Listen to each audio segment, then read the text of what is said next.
Hoje nós vamos começar com direito processual penal. O direito processual penal, ele vai lidar com as garantias humanas, com as garantias aquelas que estão desenvolvidas, que estão prescritas na própria Constituição. Direito à vida, direito à propriedade, direito à liberdade. Então, nós falamos que a liberdade é a regra para todo e qualquer ser humano. Né? A liberdade de ir e vir, a liberdade de expressão, né? A liberdade do trabalho, a liberdade da comunicação.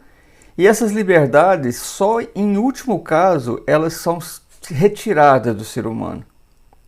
Então, quando nós falamos que o direito processual, na verdade, ele é o meio pelo qual o direito material ele vem fornecer à sociedade o equilíbrio, certo? Então, o direito processual, que nós chamamos também de direito adjetivo, ele vem trazer exatamente essa segurança dessa liberdade. E somente em casos extremos, certo? Essa liberdade pode ser tolhida do ser humano. Então, o nosso processo penal, né, ele vem estar pautado no garantismo e na eficiência. Esse termo garantismo, ele surge na pós-modernidade, no neoconstitucionalismo, no neopositivismo. Então, esse direito, o garantismo, ele vem garantir o ser humano, né, tudo aquilo que está garantido pela própria Constituição Federal.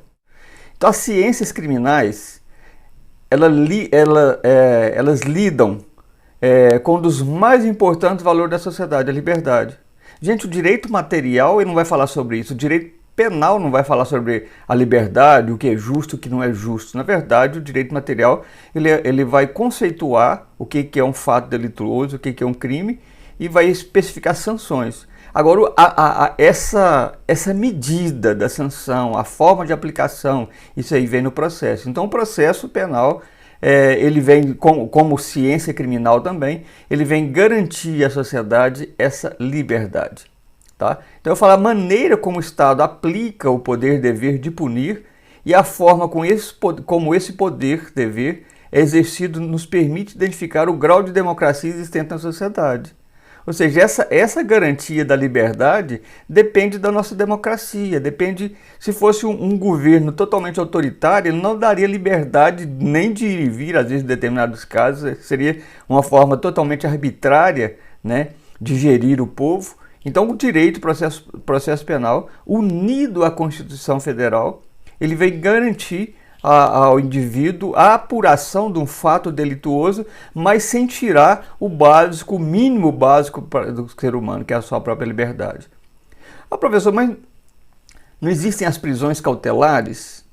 A prisão flagrante, prisão preventiva, segregando a liberdade do ser humano? Sim, mas em último caso. Somente em último caso. Inserido algumas medidas cautelares diferentes da prisão preventiva no Código de Processo Penal, exatamente trazendo esse equilíbrio, essa humanização maior, garantindo ao ser humano essa liberdade maior para que ele possa responder o processo em liberdade.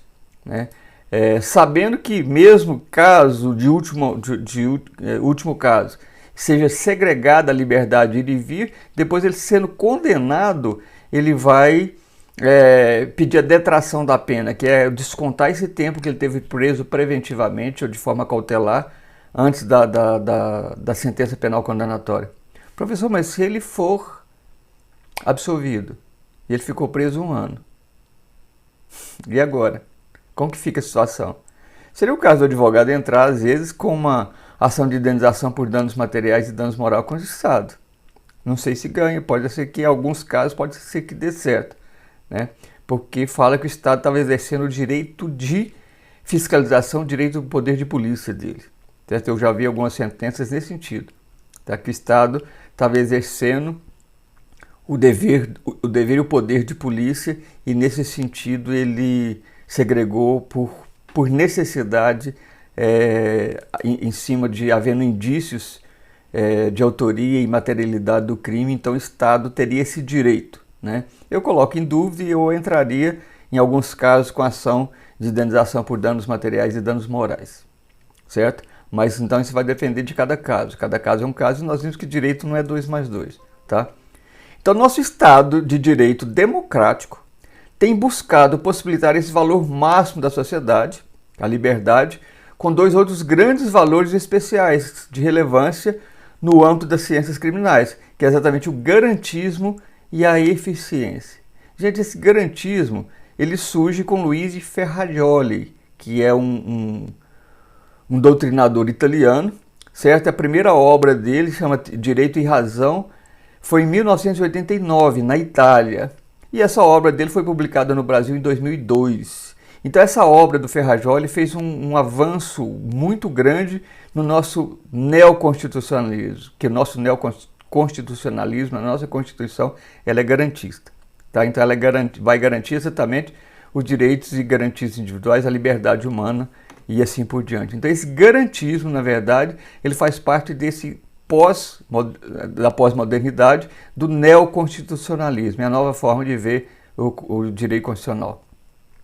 E nós já tínhamos mencionado, já tínhamos falado anteriormente, que antes até a Constituição de 88, Kelsen, e depois veio o pós-positivismo, que é exatamente esse garantismo de Miguel Reale, que é a teoria tridimensional do direito, certo? Então, esse garantismo, Ferrajoli fala muito bem sobre ele, e Miguel Reale pega, então, esse gancho no garantismo de Ferrajoli e para poder aprimorar o garantismo da nossa Constituição Federal, com a teoria tridimensional do direito, colocando simplesmente valores onde não tinha valor, tá? Cada fato é um fato e cada fato foi praticado por determinados motivos, determinados valores. Então, esse garantismo, na verdade, vai possibilitar essa busca, essa fiscalização, essa pesquisa, essa investigação em cima do porquê que aconteceu os fatos, certo? E eu costumo falar muito, ligar esse garantismo ao princípio da isonomia, né, tratar igualmente os iguais e desigualmente os desiguais, na proporção das suas desigualdades, e também ao artigo 227 da Constituição Federal. Gente, o artigo 227 da Constituição Federal, para mim, é a base de entender o porquê que a sociedade está assim ou assado. É lógico que não é regra geral, porque a mente humana, o comportamento humano, na verdade, não tem uniformidade nesse sentido. Mas o artigo 227 fala que, né, dever da família, dever da sociedade, dever do Estado, prover a toda criança e adolescente todos os meios necessários à formação do seu caráter e da sua personalidade, com relação à educação, saúde, lazer, moradia, alimentação, essa coisa toda, e colocando essa criança e esse adolescente a salvo de todo e qualquer tipo de violência. Tá? Então, se o Estado proporcionou a sua obrigação, a família proporcionou a sua obrigação, a sociedade proporcionou a sua obrigação, então sim, aí aquele elemento tem que ser tratado de acordo com aquilo que foi fornecido, de acordo com o que ele foi dado. Se não foi dado nada para isso, foi de uma forma precária, certo? Então o Estado deveria cobrar de acordo com aquilo que deu, de acordo com aquilo que forneceu, certo? E se o Estado não forneceu nada, né, alguns países, alguns assim que realmente está dificuldade nesse sentido. O Brasil, por exemplo, em relação à educação, à cultura, está devendo muito, e eu estou muito preocupado com a educação do futuro, né? Porque exatamente pela falta de valorização do próprio educador. Então, o garantismo ele vai estar atrelado então, a esse princípio da isonomia. Eu vejo que essa isonomia ela deve ser pautada também nos preceitos do artigo 27 da Constituição Federal, para que depois o Estado possa garantir ao indivíduo, né, a informação de um fato delituoso, de um crime. Então abre-se o inquérito, e a partir do inquérito, que o inquérito ainda não é processo, é apenas fase de investigação do processo do crime, antes ainda do oferecimento da denúncia, mas desde a formação do inquérito, desde que o inquérito foi aberto, o Estado tem que garantir ao indivíduo a sua liberdade. Só tolir essa liberdade de ir e vir em último caso, né? Depois a gente vai ver sobre as medidas acautelatórias diferentes da prisão preventiva. E também tem a prisão temporária, que é aquela prisão que o juiz pode prorrogar ela por mais alguns dias, ou então ele pode transformar a prisão temporária em preventiva. né? Antigamente a prisão em flagrante, ela perdurava o flagrante enquanto estava na fase de inquérito. Hoje tem logo 24 horas depois do flagrante, o juiz tem que fazer audiência de custódia, e nessa audiência de custódia ele vai resolver sobre a liberdade do indivíduo, pelo aguardar o julgamento em liberdade, ou então vai transformar a prisão em flagrante em prisão preventiva. Decretando a prisão preventiva, ela pode ser revogada em qualquer momento, desde que termine os efeitos que deferiu a prisão preventiva, que ocasionou a prisão preventiva, certo? Mas então, esse garantismo, na verdade, depende então de toda essa contextualização, né? Você, como advogado de defesa, como promotor, como juiz, ou seja, como aplicador do direito, você tem que verificar todos esses fatos, né, antes da sua decisão e antes de cada decisão, vamos falar assim, certo? E com relação à eficiência, também da mesma forma, tá? Certo? Deixa eu ver se eu acho a eficiência, quando falo da eficiência, que é eficiência e garantia. Nesse sentido, a forma de enxergar o direito processual também é similar, com tanto a garantia quanto a eficiência, mas dupla. Olhar o fenômeno pela sua complexidade, ou seja, com o máximo de eficiência e com o máximo de garantismo, certo? Vou voltar aqui então, que nós vamos falar que o nosso garantismo ele é composto de 10 axiomas ou de 10 princípios. Ou seja, para que aconteça o garantismo, a Constituição ela já fala de alguns princípios nesse sentido, principalmente o princípio da ampla defesa do devido processo legal, mas aqui o próximo garantismo ele vem falar de alguns axiomas que é obrigado, que deve ser observado pelo todo e qualquer ordenamento jurídico para que realmente aconteça essa garantia. Primeira coisa que o garantismo vai verificar, gente, a sociedade também não pode, para garantir a liberdade do ser humano, deixar a coisa solta. A sociedade tem que tomar uma providência. Principalmente daqui a pouco a gente vai ver que há crimes que são de ação pública, crimes de ação pública incondicionada e crimes de ação privada. Se o crime é de ação pública e ação pública condicionada à representação,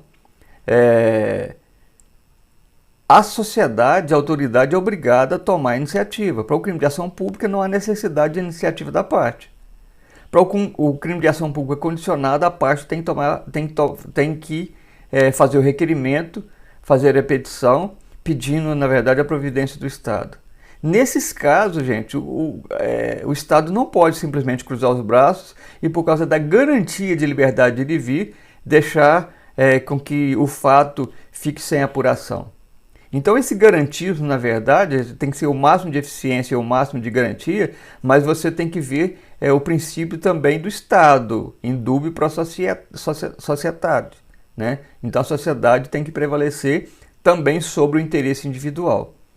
Então o princípio da retribuição, ou seja, houve um fato criminoso, o Estado vai retribuir, no sentido de que há uma sanção, ou da consequência da pena em relação ao delito. Então o garantismo, ele vai te garantir a liberdade de ir e vir? Vai, mas ele vai falar para você também, os seus atos têm consequências, certo? E eu costumo falar que a gente fica o tempo todo, a vida toda, escolhendo, equilibrando entre as nossas escolhas e as consequências. Então exatamente o primeiro axioma, o primeiro princípio que envolve o garantismo seria o princípio da retribuição ou da consequência da pena em relação ao delito, certo? Depois o princípio da legalidade, no sentido lato e no sentido estrito. Gente, o sentido da legalidade, no sentido lato, que é extenso, vai falar que o Estado é obrigado a cumprir aquilo que está na lei. Está lá no artigo 37 da Constituição Federal, é o primeiro princípio, né? Princípio da legalidade. Então aquilo que está na lei é obrigado a ser cumprido, certo? Isso no sentido lato. No sentido estrito, o princípio da legalidade vem lá no artigo 1º do Código Penal e também na Constituição Federal, que diz respeito à tipicidade. Desde que o fato seja típico, antijurídico e culpável, ou seja, o fato está descrito na lei como crime, então esse princípio da legalidade, houve um fato típico, há indícios de autoria, as autoridades têm que tomar providência. Então, quando eu falo princípio da legalidade no sentido lato, eu tenho que lembrar aqui lá do artigo 37 da Constituição Federal, o princípio da legalidade, ou seja, que todo agente público é obrigado a fazer aquilo que consta na lei. E no sentido estrito, está lá no artigo 1º do Código Penal, que não crime anterior sem uma lei que o defina, né?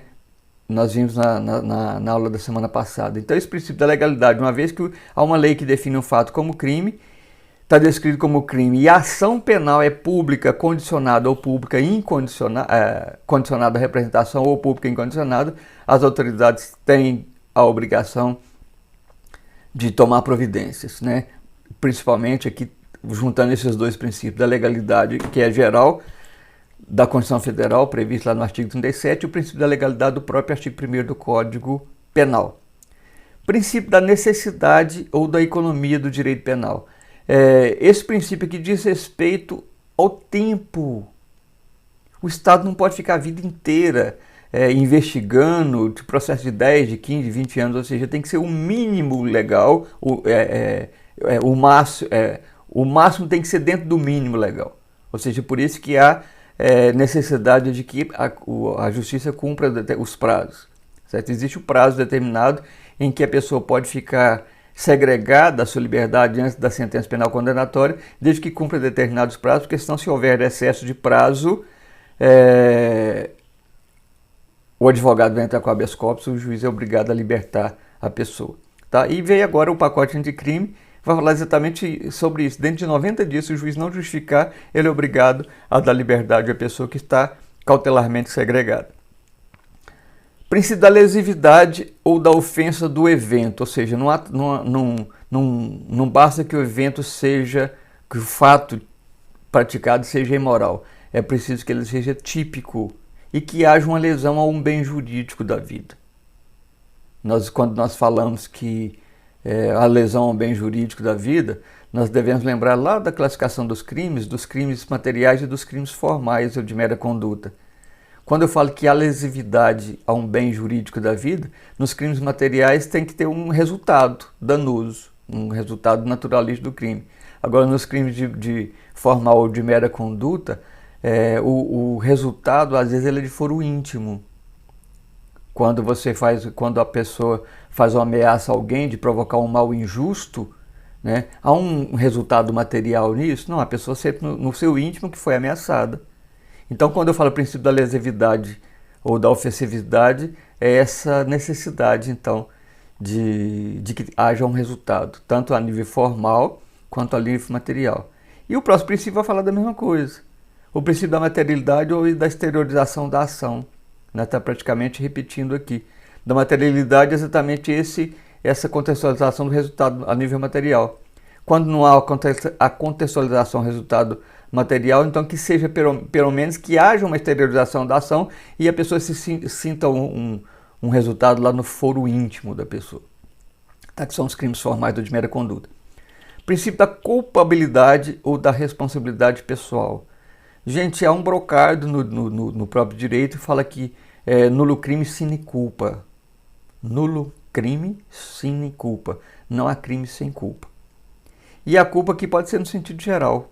Né? Quando eu falo culpa, aqui no sentido geral, é dolo e culpa. Lembrando que dolo é a vontade livre e consciente de praticar um fato descrito na lei como crime. Certo? Então a pessoa teve a intenção. E a culpa, no sentido estrito, a pessoa não quer praticar o fato delituoso, mas ele agiu por imprudência, negligência ou imperícia. Certo? Então está aqui o princípio da culpabilidade ou da responsabilidade pessoal. Né? Não há crime sem culpa, nulo crime sine culpa.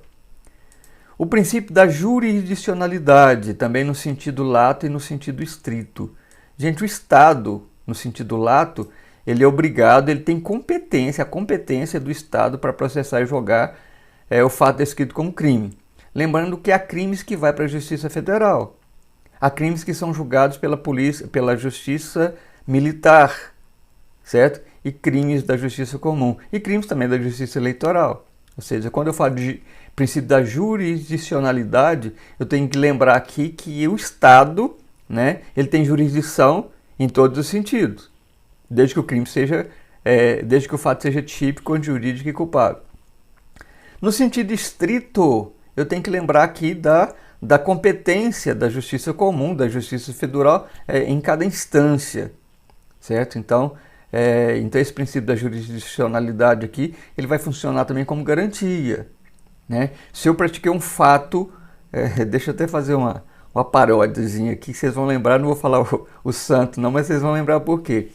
Se o meu fato criminoso aconteceu em São Paulo, se o meu fato criminoso aconteceu em Brasília, pelo princípio da jurisdicionalidade e pelo garantismo, gente, presta atenção nisso que eu estou falando, pelo garantismo que a Constituição Federal garante, o próprio processo penal garante, esse fato, esse crime pode ser julgado no Sul?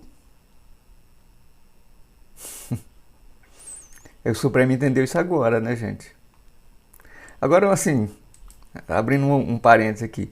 Infelizmente, as nossas decisões hoje, a grande maioria delas, não são só jurídicas, tá, gente? São políticas.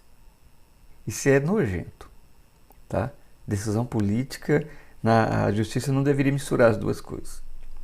Mas em dois princípios da jurisdicionalidade, ele vai garantir o indivíduo exatamente o devido processo legal aonde aconteceu o fato. Então não pode assim ficar a arbitrariedade do Estado julgar em qualquer lugar, não. Não tem como julgar em qualquer lugar. Tem que ser aonde aconteceu o fato, porque caso contrário, aquele juiz era incompetente. Certo? Incompetente não no sentido de capacidade intelectual, não. No sentido de jurisdicionalidade. Certo, gente? Então depois não adianta pular para cima, que tá errado, tá errado. Então tem conserta e faz de novo, vamos falar assim. O princípio acusatório, nós vamos ver daqui a pouco, ou da separação entre o juiz e o acusado. Gente, nós vamos ver que o processo penal existe 3 princípios. O princípio acusatório, o princípio inquisitório e o princípio misto. No princípio acusatório, o julgamento não era a mesma pessoa que acusou. Há uma separação ali de poderes. Uma pessoa acusa, o outro julga. No nosso princípio acusatório, quem acusa é o Ministério Público. Ele é dono da ação pública condicionada e incondicionada. Nas ações privadas, a própria parte entra com o processo. Ou seja, no princípio acusatório, a própria parte seria o acusador. Quem vai julgar é o juiz. A gente vai ver ali do pacote anticrime uma discussão que eu acho fantástica. Sobre o artigo 156 do Código de Processo Penal, fala que o juiz pode, né, por iniciativa de ofício, indicar algumas provas, ou poderia. Esse está em estudo hoje no Supremo sobre a constitucionalidade ou inconstitucionalidade dessa parte no pacote anticrime. Porque eu entendo que nesse princípio acusatório, realmente o juiz só vai julgar. Quem vai especificar as provas que pretendem produzir na instrução do processo é o promotor, como parte da ação penal, e a vítima através do seu advogado. Espera aí, o juiz vai indicar de ofício alguma prova? Então ele está aqui descumprindo o princípio acusatório, ele está entrando no inquisitório. Certo? E o nosso direito processual penal, pela própria Constituição e pela própria legislação, nosso direito processual penal, ele vai amparar o princípio do acusatório. Então é diferente do princípio inquisitório. O princípio inquisitório, ele nasce no direito canônico, a gente vai ver daqui a pouco. Certo? Quem nunca viu falar sobre a Santa Inquisição, entre que o acusador e o julgador era a mesma pessoa. E um detalhe, a pessoa não tinha direito de defesa. O acusador, ele acusava, ele julgava e a pessoa não tinha direito de defesa. Ele investigava da forma dele. Tem um filme antigo sobre a Inquisição. Ao que eu lembrar, eu falo o nome para vocês. Muito interessante de ver, que dá para a gente ver esse processo inquisitório, que na verdade ele nasce no direito canônico. Esse filme que eu falo, ele se passa no Vaticano, certo? Uma investigação, alguma coisa na época das bruxas ainda. Tá? E o princípio do ônus da prova ou da verificação. O nosso direito fala que compete a quem alegar os fatos à prova desses mesmos fatos. Então, diante desse princípio que eu estava falando acusatório, então compete a quem alegar. Quem que está acusando? É o promotor. Então o promotor tem que provar que a pessoa cometeu o crime. E eu falo que às vezes na prática há um pouco essa inversão. Se o promotor não conseguir provar que Barnabé cometeu um crime, Barnabé não tem que ficar correndo atrás para provar que não cometeu. Princípio do ônus da prova. A pessoa que alegar, que acusar, é obrigada a juntar prova suficiente dos fatos. Então eu falo que a pessoa que cometeu os fatos, que está sendo julgada, que está sendo apurado sobre ela, ela não tem que provar que não cometeu o crime. O promotor é que tem que provar que cometeu. Mas como advogado de defesa, você também não pode deixar também tudo nas mãos do promotor. Você tem que buscar os seus álibis, vamos falar assim, de que a pessoa realmente naquele momento não estava no lugar, ou seja, dificultar a prova do promotor. Com o advogado de defesa, sim. Certo? Então, fica aí o princípio do ônus da prova ou da verificação. E o último princípio do garantismo aqui, o último axioma, é o princípio do contraditório ou da defesa. Ou seja, a pessoa tem, no princípio acusatório, ele tem o direito de responder à acusação. Tanto é que após a denúncia, após essa audiência de custódia, se não houve acordo nos crimes de menor potencial ofensivo, o promotor oferece a denúncia e o advogado, a parte, o acusado, o réu, né, no direito criminal, no direito penal, ele vai ser, na verdade, citado para responder à acusação. Então, essa resposta à acusação é o próprio contraditório. Esse princípio do contraditório está ligado ao ampla defesa e o devido processo legal também, certo? Para poder que aconteça o princípio do contraditório, para que eu possa responder à acusação que está sendo feita à minha pessoa, então eu tenho que ter uma ampla defesa. Eu não posso ser cerceado a minha defesa sobre pena de arbitrariedade do Estado. Então, o que o Estado, esse garantismo neoconstitucional ou esse garantismo pós-positivista, ele vai trazer para o indivíduo no contraditório, o princípio da ampla defesa, porque ele tem o direito de se defender e usando todos os meios legais possíveis, certo? É por isso que eu falei que o advogado tem que entender, tem que buscar essa contextualização do direito com o próprio outra área do conhecimento, outra área do saber. Muitas das vezes a prova, às vezes, ela depende também na área psicológica, depende da filosofia, depende da sociologia e assim por diante. Então, o princípio do contraditório, ele serve então para garantir o indivíduo a resposta daquilo que ele está sendo acusado, né? Resposta da acusação. A própria Constituição Federal, o que fala no caput do artigo 5º? Olha aqui, a Constituição Federal também garante a segurança como valor, né? Aqui no caput do artigo 5. Que tipo de segurança, gente? A segurança individual, direito de ir e vir, né? Que não haja arbitrariedade na aplicação da lei por parte do Estado, por parte dos agentes públicos. Então, a Constituição Federal, no artigo 5º, garante ao indivíduo. Só no caput já garante. Depois, os incisos, tem várias propostas lá, vários princípios, garantindo esses direitos ao ser humano, ao cidadão brasileiro, vamos falar assim. Então, artigo 5º, todos são iguais perante a lei, sem distinção de qualquer natureza, garantindo-se aos brasileiros e aos estrangeiros residentes no país, o quê? A inviolabilidade do direito à vida, ao garantismo aí, a liberdade, a igualdade, aqui o princípio da isonomia, a segurança e a propriedade nos termos seguintes, ou seja, o caput do artigo 5º vai trazer um rol de liberdades e de direitos que são garantidos ao cidadão. Quando eu falo aqui de garantir a liberdade, essa pessoa pode ser presa preventivamente de forma arbitrária? Não. Então, o processo penal que vai proporcionar a aplicação do direito penal, aplicação do direito material, então ele vai trabalhar essa liberdade, ele é obrigado a entender essa liberdade, a garantir ao indivíduo essa liberdade. E só vai segregar o ser humano, o seu direito de ir e vir, dentro de um cárcere, só em último caso. A gente vai ver que, quando nós chegamos lá nas medidas cautelares diferentes da prisão preventiva, a gente vai ver que hoje há várias modalidades de medida cautelar para que a pessoa não seja presa preventivamente para garantir ao indivíduo essa liberdade. A gente vai ver hoje que há determinados casos em que essa liberdade ela é mantida de forma domiciliar. Nós chamamos de prisão domiciliar. Às vezes ela é garantida com a tornozeleira, claro, nesse sentido, porque antes dessa alteração do Código de Processo Penal, qualquer triscou dava prisão preventiva. Né? Às vezes era preso em flagrante, ou às vezes não preso em flagrante, o delegado pedia a prisão preventiva no inquérito, o juiz deferia.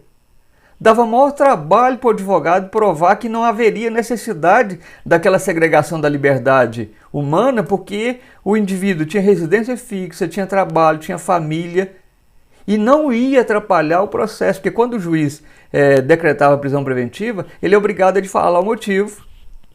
Para garantia processual, vou decretar a prisão preventiva. Que garantia processual? Ele vai atrás das testemunhas, vai ameaçar as testemunhas. Se ficar provado realmente que ele é uma pessoa perigosa nesse sentido, para garantia processual, então daria a segregação humana através da prisão preventiva.